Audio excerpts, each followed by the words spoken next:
Shooting. What inspired you to become an author? I've wanted to write all my life.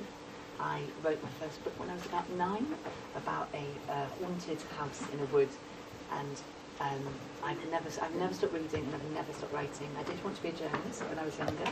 I did work experience in my local newspaper. In fact, I found out my GCSE results when I was in the office doing journalism working experience. I've always written, but I never knew I could do it. I would always write for myself. I would write poetry, I would write stories. Never thought that I would ever be an author. I never even imagine it. And then here I am. So always wanted to write. Are you going to illustrate any of the books? If so, what are they? I am not very good at drawing from my head. I can do still life, but I can't draw from my imagination. So no, and also my books are kind of a bit darker for teenagers, which don't tend to have illustrations. So it's not something I would do.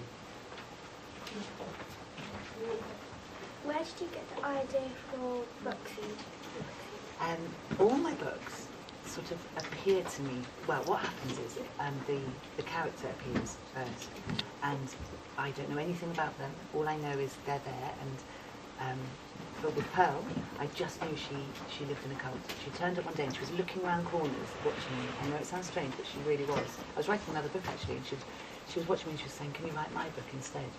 And so I started one day, and I didn't know what the story was. All I knew was she lived in a cult. And I write with my hand with a pen, and I just wrote and wrote and wrote, and it was like I was reading it for the first time. And that happens with all my stories. It's like they're books that have already been written, and they just sort of come to me, and I sort of zone out and write them. It's a bit strange, the experience.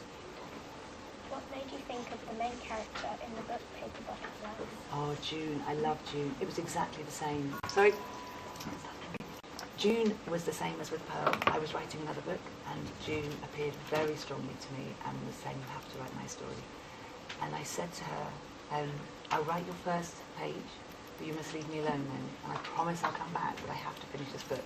So I wrote her first page, but she didn't leave me alone, and she kept talking to me, and she was totally like you are. She was as real to me as you were walking into the room. So I spoke to my editor on the phone, and I said, "I have this character, this story," and I told her about it, and she said, "You must write her story."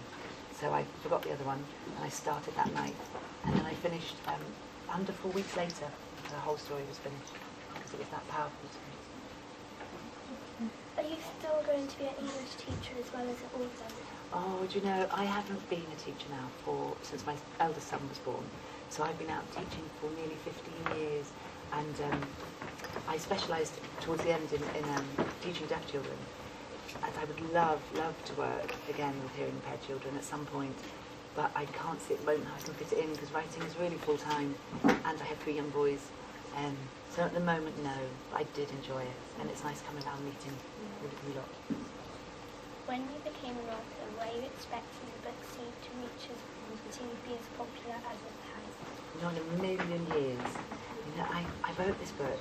For me, I always thought that I would have a pile of handwritten books in the corner of my bedroom as an old lady, that none of them would have been published, and that I would pay to have one made up into a book, so I could have it by my bed, just one book that I could smell, and it was mine, because I'm a book smeller.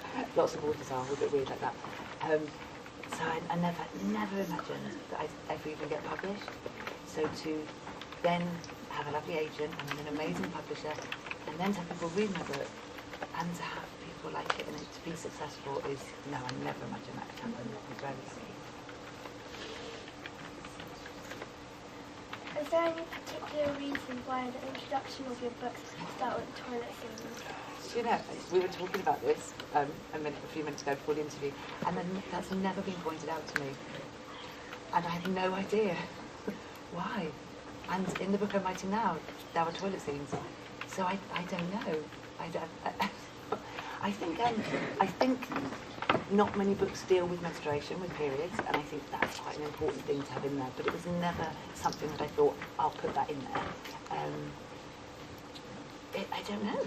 Actually, Seed didn't start with that scene originally, thinking about it. That scene was about 3 or 4 chapters in, and I'm in a writing group, and one day, so Seed originally opened with one of the scenes where they're eating in the dining room in the field outside. And one of my writing group friends, when I read that scene, said, that needs to be the opening of your book, that's your first chapter. And I think that changed everything, actually. Because when you're a writer, before you get an agent, you send your first 3 chapters to an agent to try and get them to like it. So your first bit has to be really the best you can do. And I think that was the right, quite dramatic beginning, that one.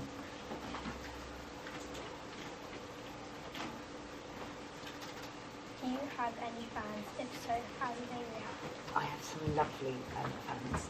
Who tweet me and email me a bit and come and see me talk.